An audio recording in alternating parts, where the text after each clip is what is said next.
en Semana Santa celebramos la Pascua, que originalmente era la Pascua judía. Jesús nace, obviamente, en el seno de una familia judía. Ellos celebraban la palabra Pascua, viene de una palabra hebrea Pesaj, que significa pasar por alto. Y ellos recordaban cuando en Egipto y las plagas de Egipto, no voy a contarles toda la historia hoy, cuando pasó el ángel de la muerte y morían todos los primogénitos de cada familia, aquellos que tenían la sangre de un cordero en la puerta, la muerte pasaba por alto. De ahí viene Pascua, pasar por alto, el Pesaj, le dicen los judíos. Bueno, Jesús dice, la Biblia, que cuando lo vio el primo, Juan el Bautista, dijo, Él es el Cordero de Dios que quita el pecado del mundo. Quizás si te criaste por ahí en un ambiente de la Iglesia Católica, habrás escuchado mucho esta frase, que Jesús es el Cordero de Dios que quita el pecado del mundo. Esto tiene que ver con la Pascua judía y después Jesús que vino a hacer ese sacrificio. ¿Qué vino a hacer Jesús justamente? A librarnos de la muerte eterna. Pero para eso es necesario creer en la resurrección. Un pilar del cristianismo es la resurrección. El problema de muchos, aún de muchos que por ahí se consideran cristianos, por esto de que, bueno, la mitad del mundo de acá para este lado se considera occidental y cristiano, es que tienen un Dios muerto. Lo siguen teniendo en una cruz muerto ahí. Pero ¿qué Dios sería? Y han escuchado, Jesús murió por tus pecados, Jesús murió en la cruz, lo cual es cierto, pero es sería, si solo nos quedamos ahí, es un evangelio incompleto. El evangelio es, Jesucristo vino al mundo, vivió en esta tierra, murió por nuestros pecados en la cruz y resucitó al tercer día, conforme a un montón de profecías previas que había.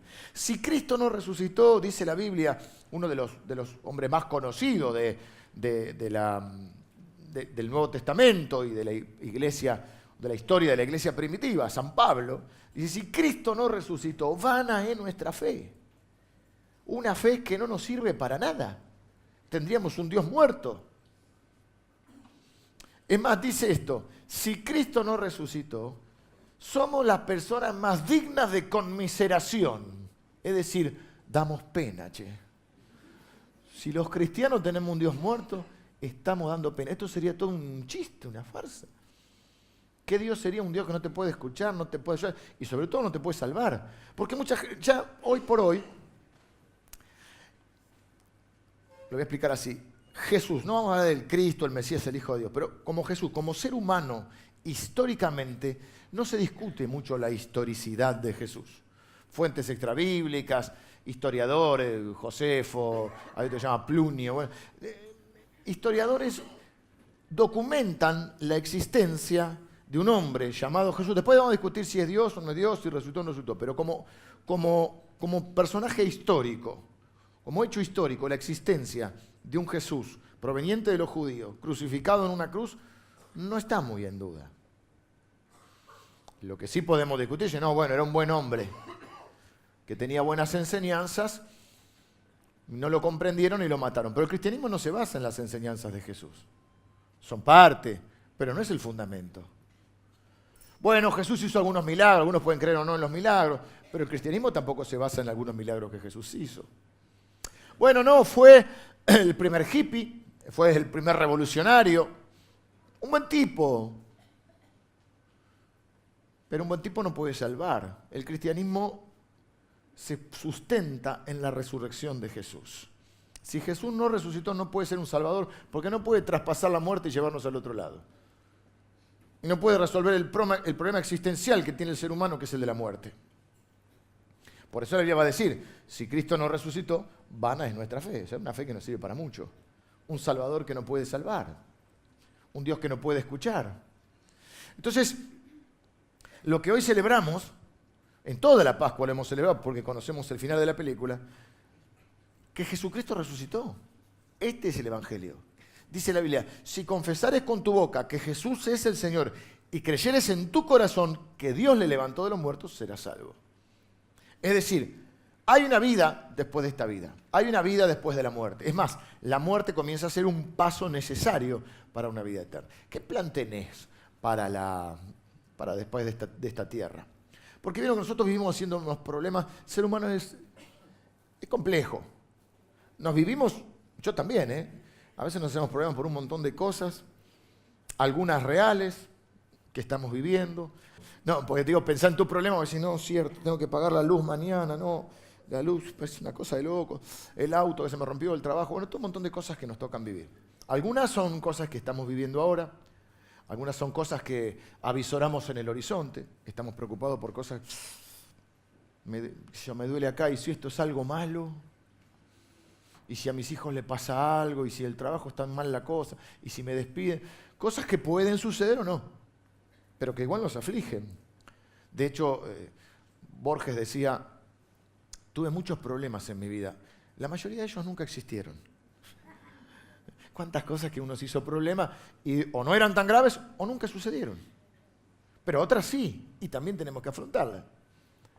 Pero más allá de eso, de las cosas ciertas o inciertas que nos pueden pasar y preocupar, hay algo que es cierto para todos los seres humanos desde el día en que nacemos, y es que un día vamos a morir. Pero vivimos como si nunca fuéramos a morir.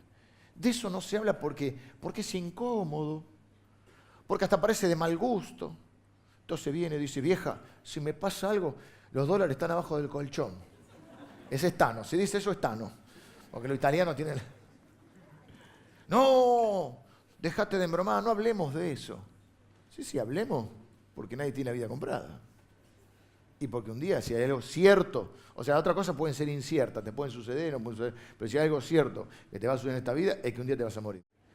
Pero es un problema que hay que resolver. Para eso estamos acá, para resolver ese problema. Porque Cristo ya lo resolvió. Por eso, pero Cristo solo podía resolver el problema de la muerte si Él resucitaba. Pues si Él no resucita, ¿quién va a resucitar? De hecho, en la cruz le decía, médico, cúrate a ti mismo. ¿Cómo va a ser un salvador si Él no puede salvar? ¿Cómo nos va a llevar al otro lado de la muerte si Él no lo traspasó? Entonces, el fundamento del cristianismo es la resurrección. Quiero hacer una aclaración. ¿Qué entendemos por resurrección? Porque hay muchos conceptos. De hecho, te voy a decir algo más. El cristianismo es la única creencia que tiene la resurrección corporal. Algunos creen, bueno, Jesús resucitó en espíritu, en fantasma, un ánima o una cosa así media como el humo de recién. Y bueno, vamos a resucitar, vamos a ser almitas vivientes. El cristianismo tiene resurrección corporal. La Biblia, en los hechos que relata de la resurrección, por supuesto es un cuerpo perfeccionado, glorificado, pero la Biblia habla de que Jesús, luego de resucitado, come con sus discípulos, desayuna con ellos. Es decir, hay un cuerpo. Hay uno de sus seguidores que dudaba y que pasó a la historia como el incrédulo, llamado Tomás, que él dice, si yo no pongo mi mano en el costado, él fue atravesado con una lanza, que vamos a hablar en un rato. Una vez ya crucificado, para terminar de matarlo y comprobar esa muerte, es atravesado con una lanza. Y si yo no me pongo mi mano en el costado y no pongo mi dedo en donde fue clavado, algunos creen que fue clavado en la mano, otros fue entre dos huesos que hay acá es lo más probable, dos huesos que hay en la muñeca. Si no pongo mi dedo ahí, no creeré. Y Jesús le dice, poné la mano en el costado, cuando se le aparece. O sea que hay un cuerpo. Glorificado es cierto, diferente, pero un cuerpo en fin. Por lo tanto, nuestra resurrección es física. Porque ¿qué piensa de la eternidad? No sé qué concepto tenés de la eternidad, si tenés algún concepto. La Biblia habla, es concreta, no da todos los detalles, pero habla de un cielo y una tierra nueva. Es decir, una recreación de esta creación. Es más, muchos piensan, y no es descabellado, que ese nuevo mundo, ese nuevo orden mundial, sea una recreación de este mundo. Este mundo, la Biblia dice que la creación sufre a causa del maltrato del hombre. Por eso los movimientos ecológicos, ¿no? Dice que la Biblia dice así, la creación gime.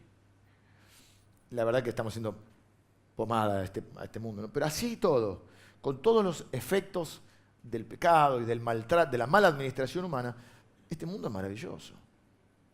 Bueno, algunos conocen las cataratas, los que les gustan las montañas, Mendoza, un lugar increíble, el norte, los 7 colores, el sur, Bariloche, la playa, es un mundo increíble. Bueno, la Biblia habla de un cielo y una tierra y de una resurrección corporal. No es que vamos a ser fantasmitas. Esto es importante, el concepto de resurrección, porque el cristianismo es el único que tiene resurrección corporal. Pero para eso es necesario tener en claro la resurrección de Jesús. Yo voy a leer uno de los relatos de la resurrección, uno se leyó, y vamos a ponernos del otro lado. Vamos a jugar por un rato decir, yo no creo que resucitó. Porque está en el hecho. No, pero la Biblia dice que resucitó, pero yo no creo en la Biblia. Bueno, está bien, tenés el derecho del mundo a no creer en la Biblia. No tenés por qué creer. Entonces vamos a ponernos del otro lado. Vamos a decir, si no resucitó, vamos a suponer que no resucitó. El relato de Juan 20. Hay 4 libros en la Biblia que relatan la vida de Jesús.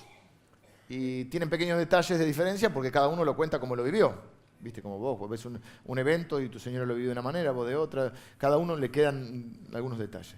Juan es el discípulo más joven, es el que sobrevive más tiempo, el último en morir, todos mueren martirizados. Juan, muere desterrado, pero primero también es martirizado. Y es el único que no se dispersa, que no huye cuando el Señor Jesús es tomado preso y crucificado. Y él hace este relato, él es un testigo ocular.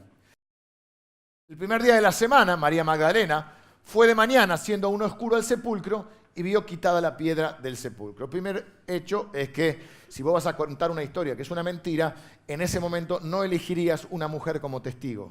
En una sociedad oriental, antigua, para que tengan una idea, no había igualdad de género, olvídate todo eso, el testimonio de una mujer no era válido en una corte. Por lo tanto, si vos vas a inventar semejante historia, tenés que decir que lo vio, no sé, José de Arimatea, que después vamos a ver que era un hombre rico, influyente, que le prestó la tumba a Jesús. No vas a decir que fue una mujer y menos María Magdalena, porque su testimonio no tenía valor. Pero la Biblia te lo cuenta tal como era. La primera que llegó fue María Magdalena. Entonces llegó al sepulcro, corrió y fue a Simón Pedro y al otro discípulo al que amaba a Jesús, ese es el propio Juan. Y le dijo, se han llevado del sepulcro al Señor y no sabemos dónde le han puesto. Ven, ellos no esperaban la resurrección, no sabían. Por eso lo cuenta con esa honestidad. Y salieron Pedro y el otro discípulo y fueron al sepulcro. Corrían los dos juntos, pero el otro discípulo corrió más a prisa que Pedro y llegó primero al sepulcro, porque el otro era joven. Pedro era grande, llegó con la lengua afuera. El otro jovencito llegó rápido, pero es respetuoso. Entonces van a ver que llega y bajándose a mirar, vio los lienzos.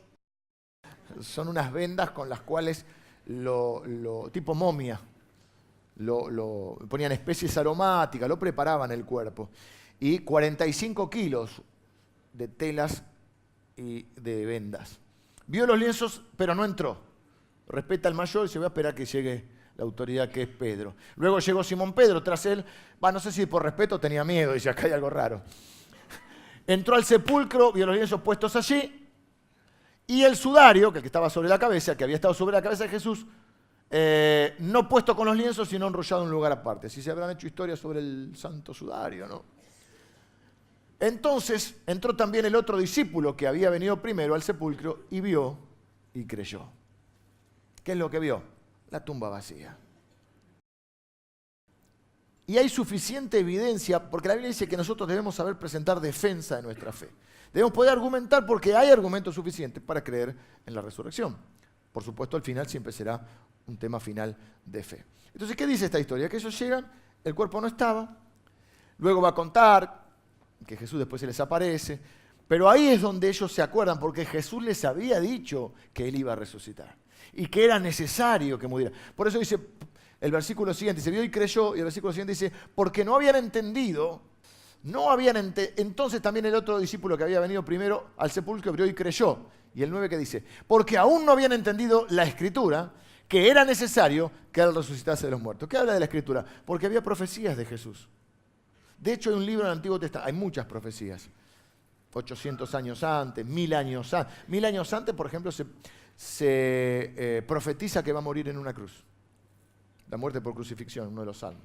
Y hay un libro que se llama Isaías, que algunos le llaman como el quinto evangelio.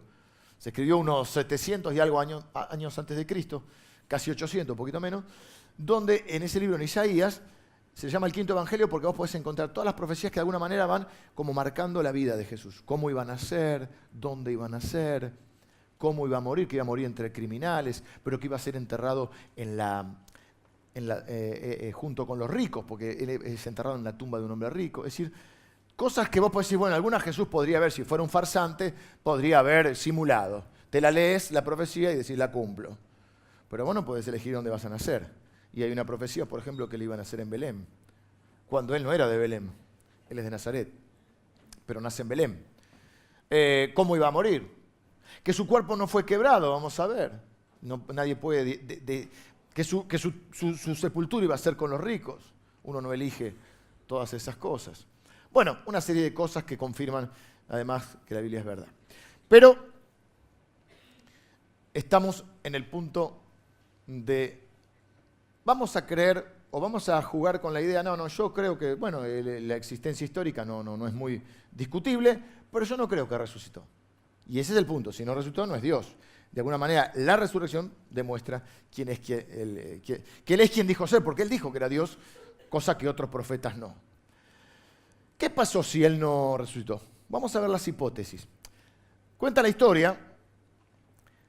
La gente dice, los judíos mataron a Jesús. No es cierto. Jesús era judío y sus seguidores también eran judíos.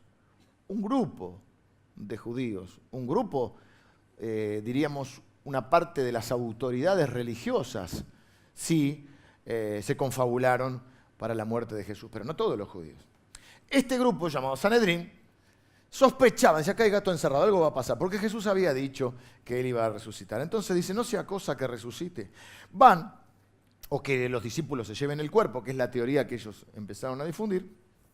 Van a Pilatos, el gobernante, y le piden una guardia romana para que selle la tumba de Jesús. Le ponían el sello romano. La piedra pesaba 2000 kilos, 2 toneladas. Le ponen el sello romano, que si vos rompías el sello romano, no era que te daban una probation, ¿viste? Te mataban. Y 15 patobicas cuidándole a 15 soldados romanos, no cualquiera era soldado romano. 15 soldados romanos custodiando la tumba para que no se lleven el cuerpo. Luego, cuando sucede una serie de hechos sobrenaturales que están relatados también en la Biblia, algunos de estos guardias van y les dicen a estas autoridades del Sanedrín, che, algo pasó acá, el cuerpo no está. Y cuenta la Biblia que dice que ellos los sobornan a los soldados para que digan que los discípulos se lo llevaron. Entonces, la primer explicación que encontramos en los primeros tiempos es que el cuerpo de Jesús había sido robado por los discípulos. Tenemos que también, está documentado que en las apariciones de Jesús Jesús apareció durante 40 días a un montón de gente, a uno individualmente, a pequeños grupos, a grupos grandes, en un momento a 500 personas todas juntas, así que alucinó, pero 500 juntos a alucinar ya es raro. Y dice cuando dice el apóstol Pablo, si Cristo no resucitó, vana es nuestra fe. Y dice, y nosotros somos hallados falsos testigos, porque entre la iglesia primitiva había muchos que habían estado, que lo habían visto resucitado. Entonces no estaba este mito, no es un mito que se formó 100 años después. No, ellos mismos hablan de eso. Pero el rumor que se corre es que los discípulos se robaron el cuerpo. Vamos a jugar con esta idea primero. Posibles explicaciones para tratar de demostrar que Jesús no resucitó y que esto es un invento de los cristianos. Entonces, primero, se robaron el cuerpo, porque el cuerpo no está. Nunca más nadie lo vio en la vida. ¿Qué pasó? Entonces, primer argumento es, se lo robaron los discípulos. Ok, tenemos que pensar en unos hombres que se habían acobardado. Yo no les llamo unos cobardes porque la verdad, no sé qué hubiera hecho yo en su lugar. Ahora es fácil decirlo. Pero a Jesús lo ven torturado durante 12 horas, clavado en una cruz. Dice, si así lo trataron a él, a nosotros ¿cómo nos va a tratar? Entonces la verdad que la mayoría huyó y se dispersó.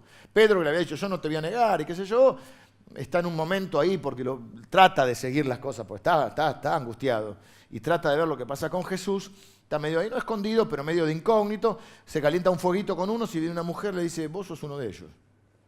No, estás equivocada, no. Se pone barba, sombrero, anteojos. No, yo no. Sí, vos hablás como ellos, porque a los cristianos verdaderos se les nota. Entonces, sí, tú hablas como ellos, les dice. ¿Y qué hace Pedro para que no lo reconozca? Empieza a insultar. No quiero dar ejemplos.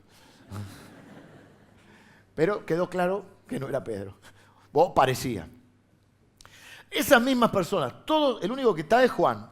Todo el resto es dispersado y después están escondidos cuando Jesús aparece. Ahora, esta teoría, ¿qué me está diciendo? Que estos tipos que están muertos de miedo van hasta la tumba, se enfrentan a los 15 soldados romanos, los derrotan, vaya a saber cómo, corren la piedra, se llevan el cuerpo, lo hacen desaparecer y luego están dispuestos en toda su vida a ser torturados, perseguidos, encarcelados y muertos como mártires por causa de una mentira.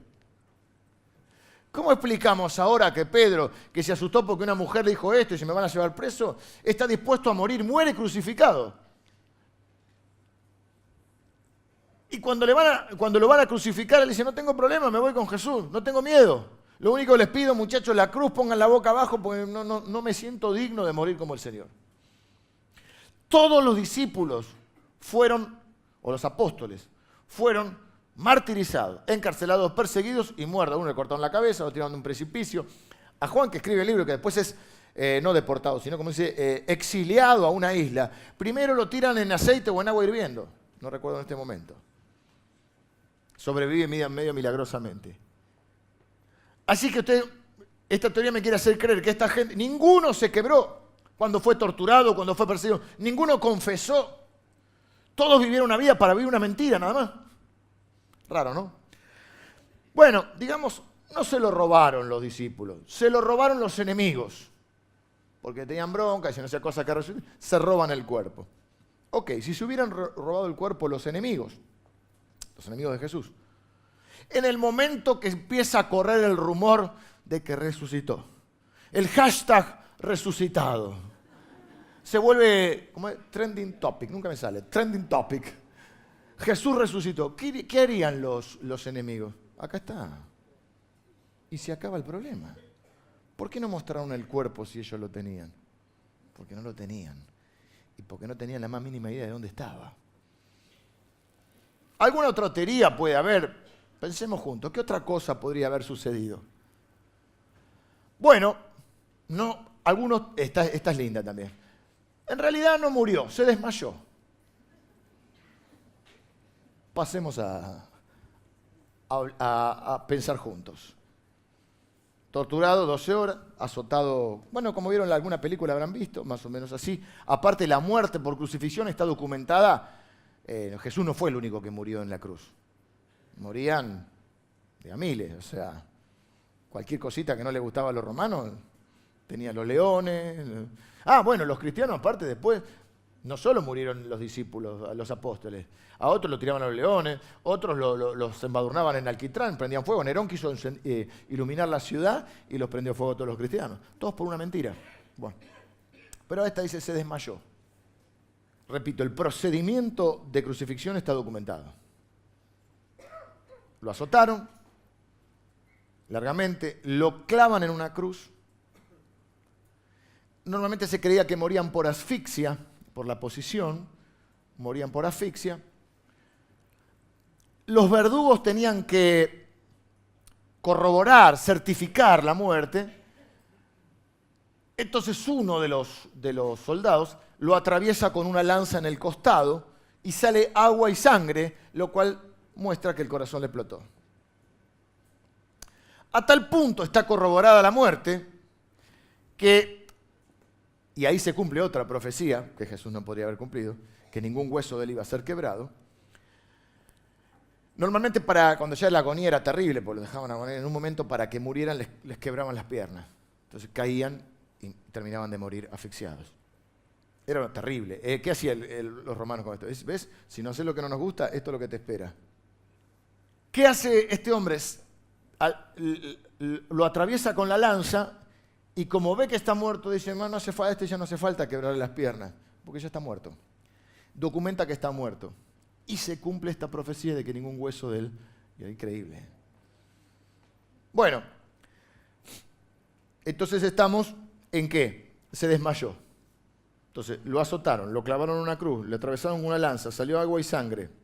Lo metieron en una tumba con 45 kilos de telas y especies.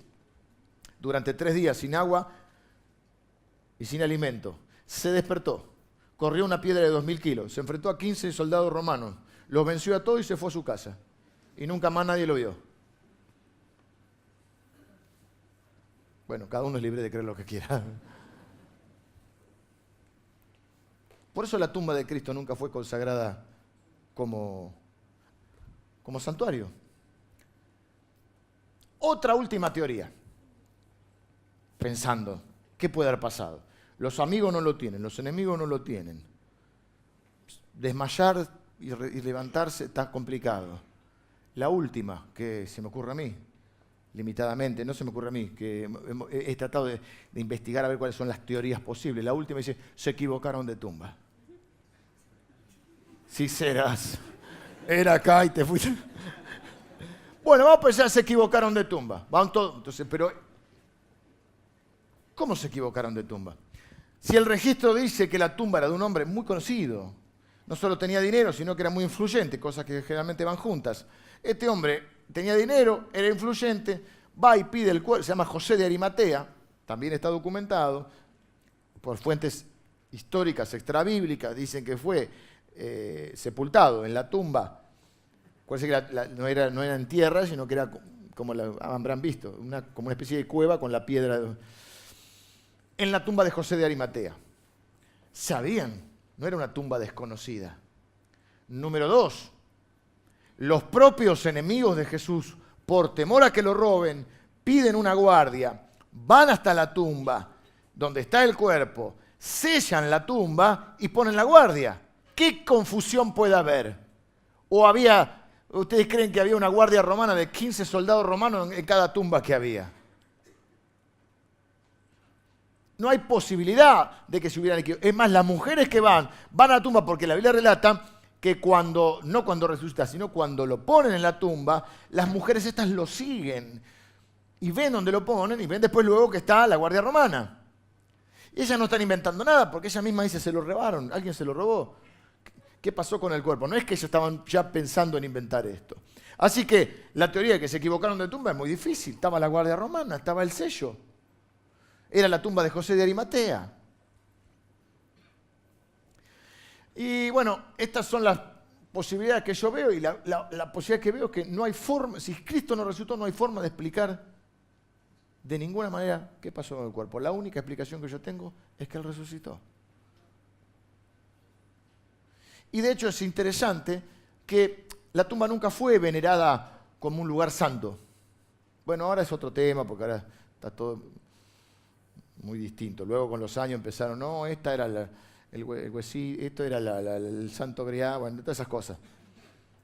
Pero no documenta el primer siglo, porque ¿cuál era la costumbre, sobre todo los judíos, que las personas que eran profetas, rabinos o maestros, su tumba, donde yacían sus huesos, tenía un valor religioso, un valor para eso. Entonces se homenajeaban a esos rabinos, a esos maestros, a esos profetas, yendo a la tumba. Bueno, un poco como uno hace, quizá ahora es una costumbre de muchas personas, y donde está el ser querido, o donde yacen los restos, y lleva flores, lleva velas, alguna oración. Era muy común que se hiciera, pero la tumba de Jesús nunca fue venerada, la cosa es que es muy raro. Si sus seguidores pensaban que estaba en una tumba, al punto que en un momento se pierde el rastro de cuál tumba. Hoy está el Santo Sepulcro, nadie sabe cuál es. Dice, era una como esta. Es como acá que va por la calle, acá estuvo Juan de Garay, sí, qué sé yo. Vos vas a Roma y te dicen que todo era... sí, todo. Bueno, y en Jerusalén, bueno, está el Santo Sepulcro, pero no se sabe dónde es. La verdad es que no se sabe porque nunca fue venerada como un lugar, porque no se peregrinaba ahí, como sí ha sucedido con otras religiones e incluso con otras, con los propios judíos. Miren, hay 5 religiones de las más grandes en esta tierra. Una está fundada en una filosofía, el hinduismo. Las otras 4 están fundadas en un líder, en un fundador, en una persona, ¿no? Siguiendo una persona. Los judíos obviamente creen en Dios, pero su padre es Abraham. Y la tumba de Abraham está en Hebrón, un lugar concreto, donde yacen los huesos de ¿quién? De Abraham. Los budistas tienen su fundador en Buda. Su tumba está en la India. Y ellos hacen peregrinajes a la India. Desearían que Buda esté vivo, llevan homenajes. ¿Y quién yace en la tumba de Buda? Y Mahoma está enterrado en una ciudad que se llama Medina, donde ¿Están los huesos de Mahoma? En Medina. ¿Quién está en la tumba de Mahoma? Mahoma. Pero la tumba de Jesús, ¿quién está en la tumba de Jesús? Nadie. Nadie está en la tumba de Jesús, porque la Biblia confirma lo que se ha podido confirmar por otras fuentes, que Jesús resucitó. Si Jesús no resucitó, vana es nuestra fe. Por supuesto que es un tema de fe, pero también Dios nos ha dado un razonamiento para usar. Y no hay forma de explicar que Jesús no haya resucitado con una explicación medianamente lógica. Así que si no querés creer en la Biblia, bueno, podés no creer en la Biblia. Y habría un montón de otras razones que yo podría dar hoy, pero quiero centrarme en esto, en lo que se llama el misterio de la tumba vacía. Por eso decimos que el pueblo de Dios se fundamenta o se para sobre la tumba vacía. No es solo que Cristo murió por tus pecados, es que resucitó, si no, no tiene sentido. La pregunta es, ¿qué esperás vos después de esta tierra? ¿Dónde vas a pasar la eternidad? La vida es muy corta y la eternidad es muy larga. Dice que todos somos creyentes un minuto antes de morir, ¿no? ¿Pero qué plan tenés? Entonces, como la muerte nos incomoda, decimos frases como, bueno, pasó a mejor vida. Pero pará, ¿vos estás seguro que pasó a mejor vida? Porque la Biblia no dice que todos pasan a mejor vida. No, ahora descansa en paz. ¿Estás seguro que descansa? Ahora ya está mejor. La Biblia no habla de eso, no lo dice así. La Biblia dice que hay un lugar, hay dos lugares mejor dicho, pero hay un lugar para aquellos, para los cuales, o a los cuales Jesús les ha preparado el lugar. Jesús dijo, no tengan miedo, yo me voy. Todavía ustedes no van a venir, pero me voy a preparar un lugar para ustedes. Todas las profecías, creo que hay cientos de profecías de Jesús. Todas las profecías que había sobre la venida de un Mesías, todas se cumplieron en la vida de Jesús. Documentadas. La única que no se cumplió todavía es que Él va a volver y es lo que ha prometido. Y es lo que cantamos hace un rato. Pero ya sea que Él vuelva o que nosotros nos vayamos y nos toque entregar el equipo, ¿qué plan tenés para después de esta vida? ¿Qué esperás para esta vida? Bueno, este es el plan de Dios. La Biblia yo no la puedo explicar en no sé, 40 minutos. Llevo 40 minutos, 35. 1500 años de escritura de la Biblia. Primero fue traducción oral, fue transmisión oral. Todas hablan del plan de Dios. Dios tiene un plan. Para esto tenemos que entender dos palabras: arrepentimiento y fe. No quise que vivas una vida culposa, pero la Biblia es clara en esto. Mucha gente cree que puede acceder a Dios. Esa es otra diferencia del cristianismo. Todas las religiones son un ir hacia Dios, un caminar hacia Dios, un ganarse el amor de Dios, un tratar de elevarse hasta llegar a Dios. Y la Biblia dice que nosotros no nos elevamos, que Él desciende. Dice la Biblia, de tal manera amó Dios al mundo que dio a su Hijo, para que todo aquel que en Él cree no se pierda, mas tenga vida eterna. No es nosotros yendo a Dios, es Dios viniendo a nosotros. Y eso es lo que celebramos en Navidad. Ahora vos estás celebrando la Navidad, tirás los cohetes, te comiste el lechón, el Salvador, y un día te morís y no tenés Salvador. Porque Jesús dijo, no todos van a estar ese día. Porque de tal manera amó Dios al mundo que dio a su Hijo para que todo aquel que en Él confía, que pone su fe en Él. Si confesares con tu boca que Jesús es el Señor, que Jesús es Dios, y creyeres en tu corazón, mirá qué importante es, que Dios le levantó de los muertos, que Él resucitó, serás salvo. No hay otro nombre bajo el cielo dado a los hombres en el cual podamos ser salvos. En ningún otro hay salvación. Ninguna condenación hay para los que están en Cristo Jesús. ¿Qué cree uno? Que la religión te anda condenando. Hiciste esto, lo otro. Dios está buscando para castigarte. No, la Biblia no enseña eso. La Biblia no enseña que Dios está enojado, que está buscando destruirte. La Biblia enseña que te ama tanto que vino a salvarte. Es más, dice la Biblia, y creo que este fue Pablo también dijo, Dios muestra su amor para con nosotros, en que siendo nosotros pecadores, Cristo murió por nosotros. No dice que nos ama porque somos buenos, nos ama porque Él es bueno. Y no dice que tenés que ser bueno para que te ame. Dice que te ama como sos. Dice que somos aceptos o aceptados en Cristo. Ahora, si solo se tratara de ser una buena persona y no le hago mal a nadie y no le tiro la basura al vecino y soy un buen papá y con eso me gano el cielo, ¿para qué vino Cristo? Semejante sufrimiento. Entonces dije dos palabras, arrepentimiento y fe. ¿El arrepentimiento qué es? El arrepentimiento es decir, bueno, yo puedo pensar esto, pero el arrepentimiento es reconocer que Dios tiene razón y que probablemente el equivocado soy yo. Y si Dios dice que soy pecador, soy pecador. Y si dice que necesito un salvador, necesito un salvador. Y de hecho la Biblia dice que Dios llegó a este diagnóstico. Dios miró desde los cielos para ver si había alguno justo y no encontró ninguno. Por eso dice la Biblia que somos justificados por la fe, hechos justos por la fe en Cristo. ¿Qué es lo que hace Cristo? Cristo se carga encima todos los pecados nuestros. Como Él no tiene pecado, se carga todo y va a la cruz.